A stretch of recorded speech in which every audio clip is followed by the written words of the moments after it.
Hello, I'm the awesome nostalgic Pharaoh King guy, here to check out cool stuff anywhere. Smurfin' Ever After High. Yeah, this is without a doubt one of the greatest franchises that Mattel has ever done here. And that people have fell in love with this franchise as well as DC Superhero Girls and Monster High. Some of you were enjoying the rebooted Monster High flick, Welcome to Monster High Origin Story. But for the most part, that was fine. But during all that, Ever After High, Monster High, and even DC Superhero Girls were all that entirely pretty good. Why am I on the subject of Ever After High? Because I'm here to talk about its latest installment, Epic Winter. That's right, Epic Winter, not Dragon's Games, because Epic Winter is flippin' awesome. Now, before any of you go all cuckoo for this, or also cuckoo for Cocoa Puffs, I'll point you out right now that I literally, really do love this special. It has some cool ideas, great stuff, and it keeps us from loving it. But is this really the last thing on Ever After High we will see on Netflix? We may never know. Yet. But there were some funny, crazy, over-the-top stuff in this special. And incredibly fun too. So, let's look at a flick that has everyone questioning, is this really the ending for Ever After High on Netflix? This is the top of the world and absolutely awesome Ever After High's Epic Winter.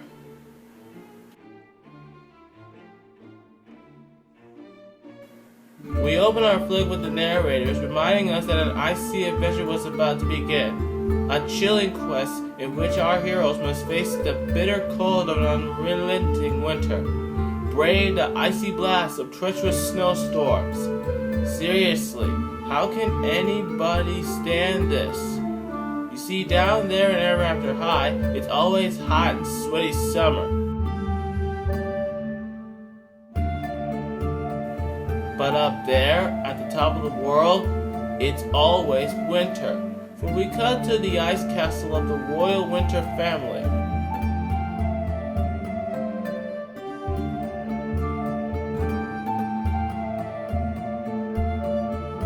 They also played a nice indoor game of ice hockey. Now I think you see they're on top of the world here. And I love Crystal Winter. She's sweet, cute, and I'm glad she was ready to rule one day without her eyes closed. If Crystal was kind, the two snowy siblings, Jackie Frost and Northwind, were icy in a different way. Jackie was just playing wicked, and Northwind was, well, not so bright. At least there was some hope that Crystal could learn a lesson, and her heart is already filled with sweet and kindness already. But these two? They aren't also shapeshifters. Jackie is sick and tired of everyone using winter for fun and games. Well, they also had a secret weapon in the envelope, for they were plotting to deal with the Snow King, so that they could finally rule winter they had always wanted. We'll get a little more into that later. But for now, you're thinking that they sound like a bunch of usurpers? You're pretty much right on target.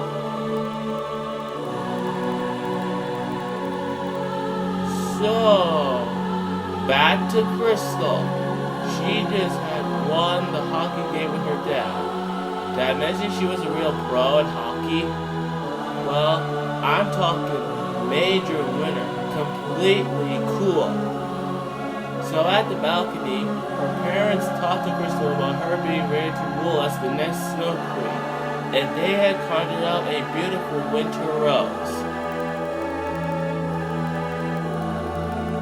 Well, thank you for that, Your Highnesses. Now, You're gonna love this.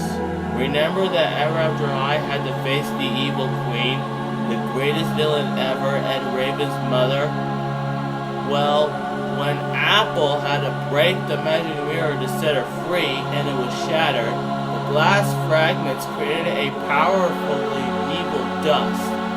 And so it happened that Jackie and Northwind, who were also there in that scene from Dragon Games, just went to stall that source of evil.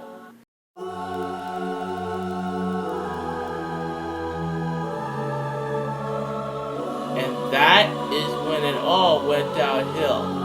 Like the Snow King just freeze-tagged his own wife. And so, feeling left out alone, Crystal left the top of the world and visit Ever After High, much to Jackie and Northwind's delight. Speaking of which, back at Ever After High, Fabel Thorn was in a heap of trouble at the Headmaster Grimm's office. Ever since her team-up and involvement with the Evil Queen's takeover at Dragon Games, it had left the school a complete and vile mess. Fabel was punished to clean the whole school all by herself. If you thought Fabel had problems of her own, you should have seen the look on Apple's and Daring's faces. Why? Because Daring's kiss was a total flip-flop down to the floor when he couldn't wake Apple from an enchanted sleep, according to Cutie Patootie Blondie Locks. So we have a bad fairy doing cleanup duties at the school, and a blonde handsome prince who is not the prince of the red-dressed blonde princess's destiny. Could this whole thing get any more unexpected? Oh yeah, I almost forgot about Crystal Winter. You know, the girl who's gonna be the next Snow Queen who left the top of the world. Anyway, Briar, Beauty, and Ashley and Ella notice all the snow in the school. And who should peek out at them but Crystal herself. And that is when the headmaster announced that all classes are dismissed for the school's first ever summer snow day. Everyone was having fun with it, even Hunter, Kitty Cheshire, Raven, and Madeline. While that was going on, Briar and Ashlyn figured out what happened back home from Crystal, and that she thought she was cursed. But I'm starting to think that they're still having a few problems understanding the bigger picture here. So they went to Baba Yaga for help. While that was gonna happen, Blondie is still dope about her latest newscast because celebrity gossip and weather reports for her was so last chapter. She needed a real news story. A story so dangerous, so exciting, and even full of epic proportions. The kind of story that will have Blondie win the Princess and the Peabody Award. Elsewhere, Rosabella was talking to Darren about him not being Apple's Prince Charming. Okay, had Darren ever considered that he's not the Prince of Apple's destiny because he hadn't earned it yet? I mean, come on. Snow White's Prince Charming was bold, heroic, and selfless. Maybe it would have helped if Daring thought about helping somebody. You know, that wasn't himself. Meanwhile, Briar, Crystal, and Ashley went to Baba Yaga and told her about the Snow King being cursed, so they have to figure out how to bring him to EA High. By throwing a career day celebration, of course. Speaking of which, Everyone, including their parents, are here. Even the evil queen. So it did work, as the Snow King had just arrived. Not after he put a chilling yet hairy spell on Daring, because Daring refuses to do the Snow King's orders. I mean, come on. Can't you see Daring's busy? He's trying to cheer himself up with a snow hymn.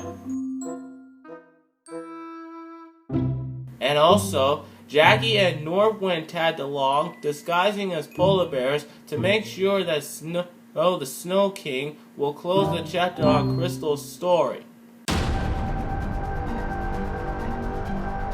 Speaking of him, just when things were going well on career day, the Snow King came up on stage and said there's nothing fun about winter, and that he could turn all of them into penguins, because he had just had a better idea. He had put all of everyone on ice.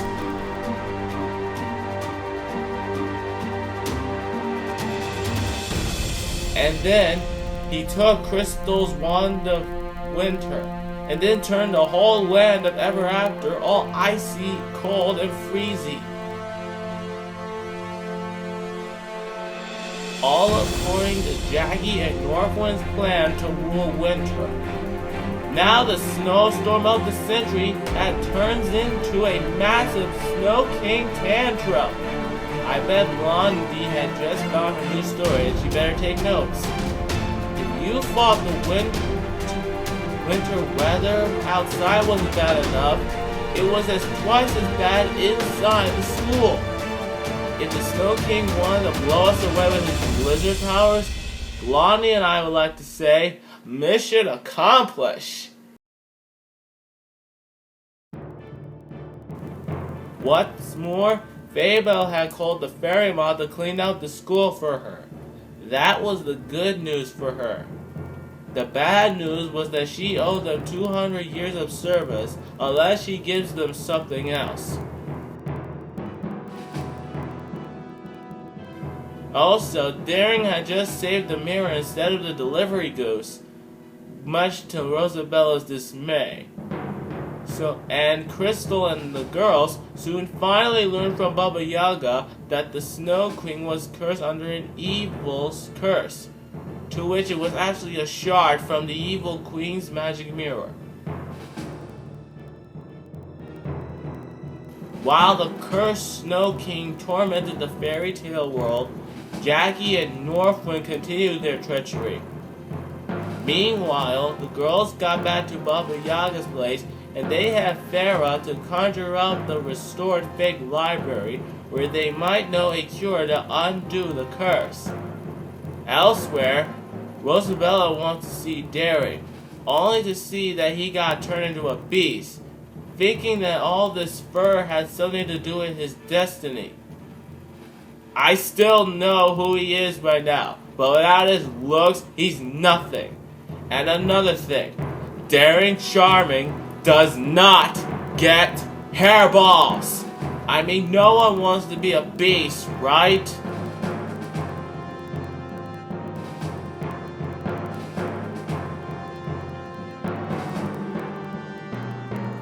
But don't worry, I think he's still cool, just in a more furry way.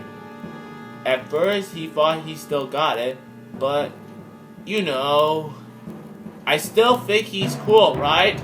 Right? Elsewhere, the girls had made it to the restored fake library thanks to Pharoah's magic, where they found the scroll of deep magic, which explains how the evil queen's magic mirror was made. You see, magic mirror glass was forged by goblins out of molten evil pixie dust. Exposure to particles of magic mirror glass could cause kindness blindness. Well, that explains what happened to Crystal's parents. But don't worry, folks, it did say something about a cure. For you see, Only the bouquet of the royal roses of the season has the power to undo the curse. So it's like a strong perfume. So each rose was enchanted, as the rose of spring is at the Beauty and the Beast castle, the rose of summer is at Cinderella's castle, and the rose of fall is at Sleeping Beauty's castle, and the rose of winter is at Crystal's place, at the top of the world. Wait, I think I get it now. Winter, spring, summer, fall. That explains a lot. So they had to set out on a quest to make a superpower bouquet? And so it's settled that Crystal, Briar, Ashlyn, Blondie, along with Rosabella, Daring, and Fabel, shall be the Fellowship of the Bouquet of the Royal Roses of the Season.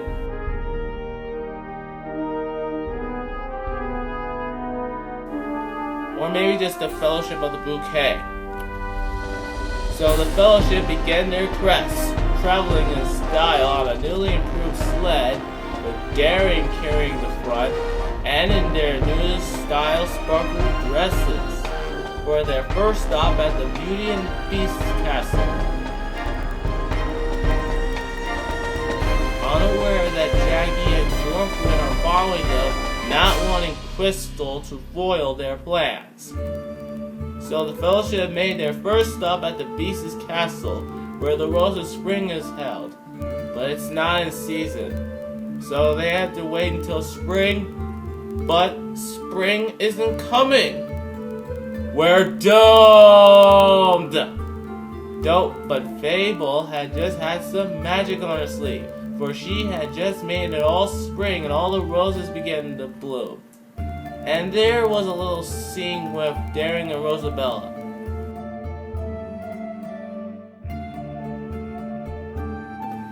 And so, the Fellowship had achieved the Rose of Spring. Their next stop is Cinderella's castle, where they must find the Rose of Summer. Along the way, they picked up Jackie and Northwind and continued on, where they went the hard path to get around Cinderella's castle. And that is when they now Smurfin realized that Jackie and Northwind put a curse on Crystal's dad. No, you think?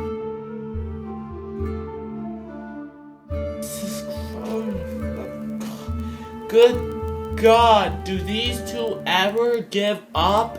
Jackie and Northwind have got to be the worst set of villains this special has given us. They're like Yzma and Kronk already.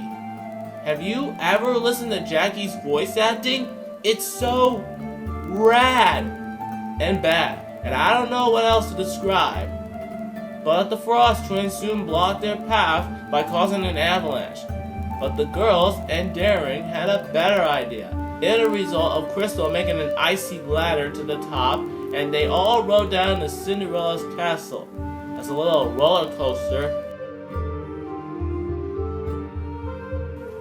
And Daring had a little splinter in his paw. As they made their way inside, the girls went to Cinderella's closet to find the rose, but it's not here. Elsewhere in the castle, Rosabella fixed up Daring's injured paw, and Daring begins to like Rosabella's legacy story. And Fabel is still in trouble with the mob fairies. Anyway, the group had found the Rose of Summer, which was in disguise of a pumpkin. And so, the Fellowship of the Bouquet had successfully achieved the Rose of Summer. But, will they also find the Rose of Fall in Sleeping Beauty's castle? I think we all just found out, as there was only one room in the tower castle where there was something far more important to the story of Sleeping Beauty. The spinning wheel! Dun dun dun! And look at Fable, smirking and smiling like that. I think I'm beginning to love her already. They finally achieved the Rose of Fall. And just when they were about to leave, Jackie and Northwind came in and put them all to sleep. Okay, now this is where the very bad news part goes forever after. It would appear that Jackie and Northwind had finally won. As soon as they pried the Snow King's staff from his cold, sleeping hands, they have all the power over winter and the world. Meanwhile, like the Snow King, the Fellowship had fallen into a deep sleep. But at least it did lead to a pretty well good musical number in this dream sequence.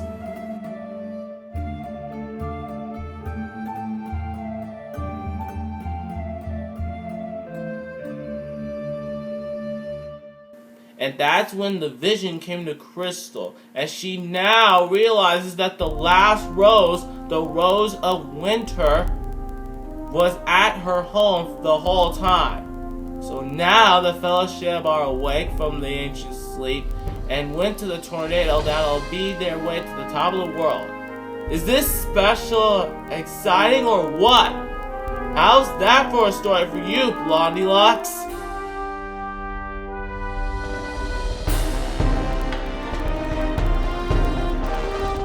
And so, all the while, our Fellowship struggled through the epic tornado of the century to get to the top of the world.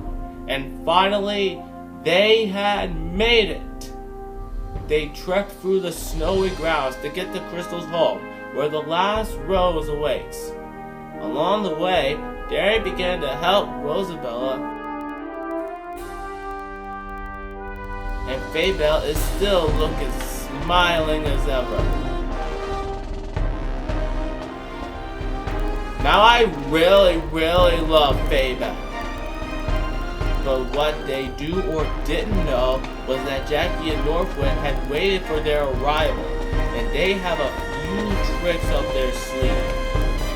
Our heroes made it inside, and they had to deal with Northwind, who got transformed into a giant thanks to Jackie, while the others went to the throne room where they have a final battle with Jackie. And then a set of epic proportions had happened, like Daring and Rosabella tricked Northwind into turning into a mouse. Crystal makes a beautiful speech because of her travels. Jackie turns into a giant, and a hockey battle between Crystal and Jackie had just finished, for Crystal Winter had finally won and achieved the final rose. And so, that was how Jackie and Northwind's plans had been foiled by Crystal Winter and her friends. And the bouquet of the royal roses of the season had been formed. The Fellowship had finally had their superpower bouquet. Almost. Fabel took the bouquet and retreated back to Ever After High, where she met the mob fairies in her own locker. The worst part is that she didn't read the fine print, and now she owes 200 years of service, unless she gives them the roses. Okay, now Fabel looks so cute and beautiful when she's crying. Now I really love her. But please, Fabel, make us something else for once. This affects Ever After all of us. It felt like Fabel didn't have a choice. But do you know who else does? Darren. That's right, Daring Charming. He chose to take Fabel's place. he'll take on her debt to the mob fairies. She'll be free if Fabel gives the bouquet back to Crystal. As he did, it turns out if someone offers and dubbed their own free will to take on work, the contract was now void. And Fabel didn't thought about it before they left. It's fine.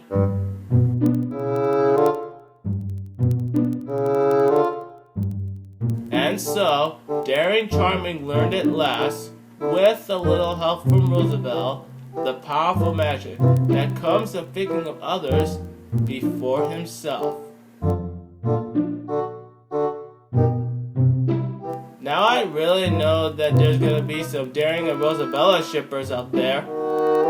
And the quest to save the Snow King and Queen ended when the roses combined into a healing bouquet, destroying at last the particle of the evil Queen's mirror that poisoned it with kindness blindness.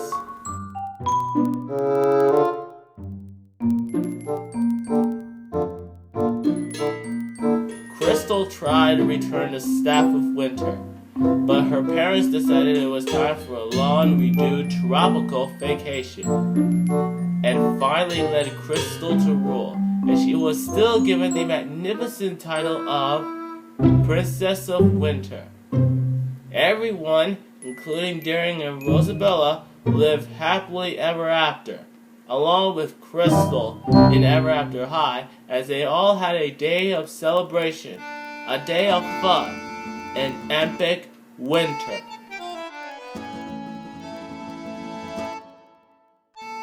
But what happened to the evil Jackie Frost and the not-so-bright Northwind? Well, I am happy to say they got the unhappily ever after ending they so richly deserve. So that was Ever After High Epic Winter. How does it measure up? Surprisingly pretty well. The story was pretty good, the animation was well deserved, and by God, the epic proportions were amazing. So of course Epic Winter has its good thoughts, and overall it was a lot of fun, so I enjoyed it big time. And to answer your question, is this really the ending for Ever After High on Netflix? Actually, I don't give a smurf about it, how it ended. And frankly, neither should you. I just like to enjoy Epic Winter. Seriously. I'm the awesome Associate Pharaoh King. Check out cool stuff anyway.